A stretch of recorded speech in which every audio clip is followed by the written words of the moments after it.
उठाइए। दोहकों का सामना कीजिए। एक और मनुष्य ज्यों-ज्यों सभ्यता की ओर बढ़ता और सुख सुविधा के साधन जुटाता गया, त्यों-त्यों उसमें कष्ट सहन करने की क्षमता कम और दोहक अनुभूत करने की दुर्बलता अधिक बढ़ती गई है। जहाँ दोहकानुभूति की वृद्धि हुई है, वहाँ इससे यह लाभ भी हुआ है कि मनुष्य मस्तिष्क सुख की अधिकाधिक खोज करता हुआ परमानंद तक पहुँच गया है। सामान्यतः जनसाधारण उस परमानंद तक नहीं पहुँच सकता, फिर भी दिन प्रतिदिन सिर पर खड़े हुए दोहकों से बचाव करने का उपाय तो करता ही होगा। किसी बात का निराकरण करने के लिए उसके मूल को समझना होगा। जिस प्रकार किसी रोग के उपचार के लिए वैद्य को सबसे पहले रोग का निदान करके उसके उत्पन्न होने के कारण को खोजना और समझना पड़ता है, उसी प्रकार दोह के निराकरण के लिए उसके स्वरूप और कारण को समझना होगा। दोह क्या है, उसकी उत्पत्ति कैसे होती है, उससे क्या अहित है और उसका निराकरण किस प्रकार हो सकता है, इन सब बातों पर गहराई से विचार करने की आवश्यकता है। आकाश की भांति दोहक भी कोई स्थूल वस्तु नहीं है, वह भी एक निराकार अनुभूति मात्र है। यह अनुभूति मात्र है। यह अनुभूति जितनी तीव्र होगी, दोहक का अनुभव भी उतना ही प्रचंड होगा।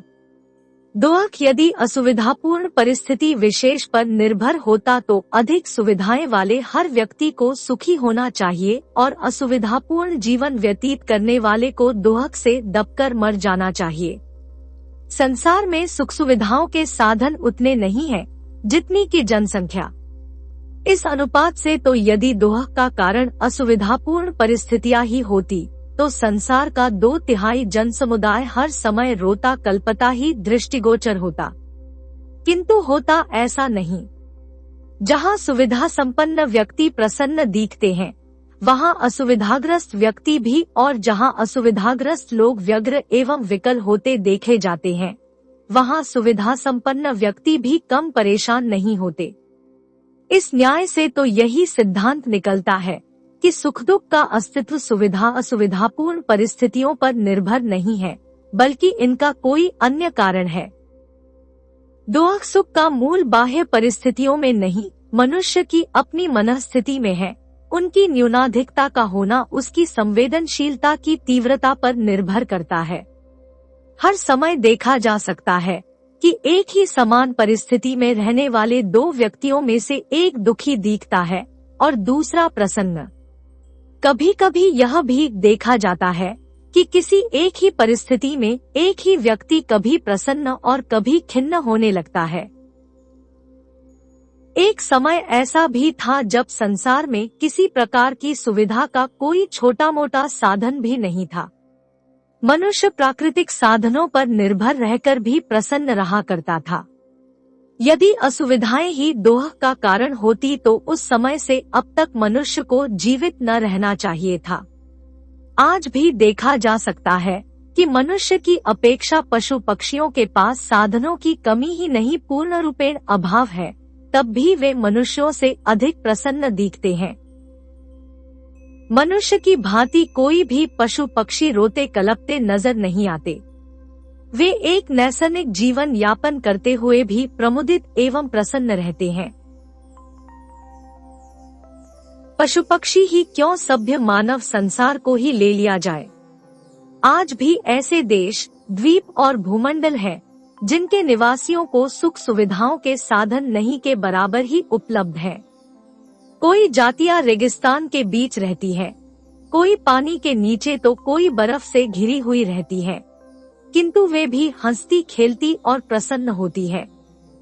एक किसान और साहूकार की ही तुलना कर ली जाए कि जिस कड़ाके की सर्दी में किसान अपने खेत में गाता हुआ हल जोतता है, उसी सर्दी में कोई अमीर आदमी लिहाफ में लिपटा हुआ अंगीठियों के बीच भी कष्ट अनुभव करता है। किसी एक ही व्यक्ति को ले लीजिए कि जाड़ों में जो प्रातः काल लिहाफ से मुंह नहीं निकालता, वहीं अपने किसी प्रियजन को लेने के लिए प्रसन्नता पूर्वक दौड़ा दौड़ा स्टेशन जाता है। इनके अतिरिक्त ऐसे भी व्यक्ति पाए जाते हैं जो सुख सुविधाओं को त्याग कर असुविधापूर्ण जीवन अपना कर प्रसन्न रहते हैं। साधक तथा तपस्वी इसी श्रेणी के व्यक्ति हैं। यदि साग्रह अपनाया हुआ उनका असुविधापूर्ण जीवन दोहक का कारण होता तो प्रथम तो वे उसे अपनाने की गलती ही नहीं करते, अन्यथा पहले से अधिक प्रसन्न, स्वस्थ और तेजवान दिखने के स्थान पर दुर्बल, असंतुष्ट, खिन्न एवं दीनहीन दिखते। इस प्रकार हम देख सकते हैं कि दोहक सुख का कारण बाह्य परिस्थितियां नहीं बल्कि मनुष्य की मनःस्थिति ही है। जिसका मन बलवान है, जिसकी बुद्धि ठीक ठीक क्रियाशील है और जिसकी संवेदनशीलता छुई-मुई की तरह सुकुमार नहीं है, वह मनुष्य अपेक्षाकृत दोहक का अनुभव कम ही करेगा।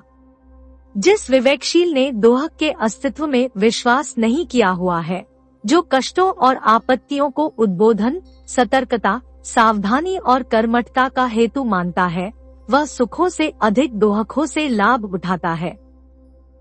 सुख सुविधापूर्ण परिस्थितियों में मनुष्य प्रायः निकम्मा, आलसी और सुकुमार हो जाता है, जिससे मन बुद्धि के साथ उसकी सारी इंद्रियां निस्तेज तथा निर्जीव हो जाती है। उन पर उसी प्रकार विकारों का मोर्चा लग जाता है, जिस प्रकार बेकार पड़ी हुई मशीन पर चलती हुई मशीन के सारे पुर्जे जिस प्रकार चमकदार और चिकने बने रहते हैं, ठीक उसी प्रकार संघर्षरत मनुष्यों की सारी क्षमताएं एवं अवयव तेजस्वी बने रहते हैं। आपत्तिकाल में जो मनुष्य दोहक से दबकर निश्चेष्ट हो जाता है, उसके संपूर्ण जीवन को एक छोटी सी विपत्ति भी अमरबेली की तरह घेर कर सुखा देती है, और जो दोहक को एक चुनौती की तरह स्वीकार करता है, एक बीज की तरह धरती का पर चीरकर पल्लवित हो उठता है। संसार दोहकों का सागर है, यह उक्ति केवल उन्हीं पर चरितार्थ होती है जो दोहकों से भयभीत और प्रत्येक क्षण सुख के लिए लालायित रहते हैं।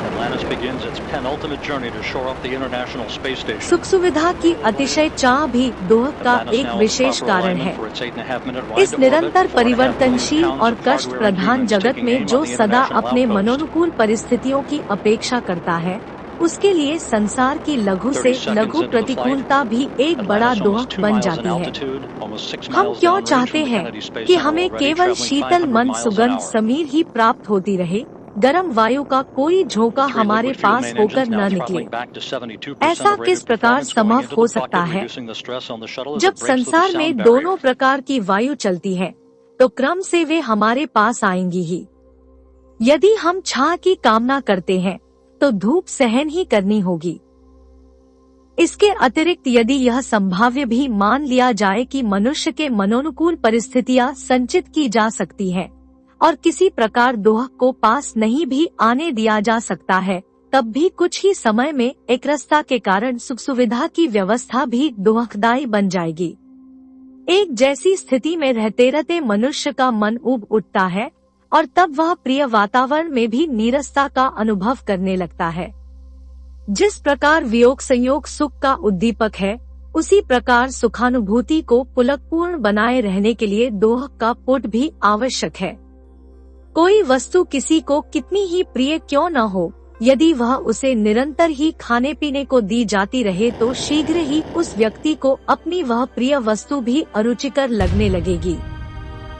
विश्वास रखिए कि दोहक का कोई अपना अस्तित्व नहीं है, यह आपकी अपनी मनोदशा का विकृत स्वरूप है। दोहक की दवा रोना नहीं मुस्कुराना ही है।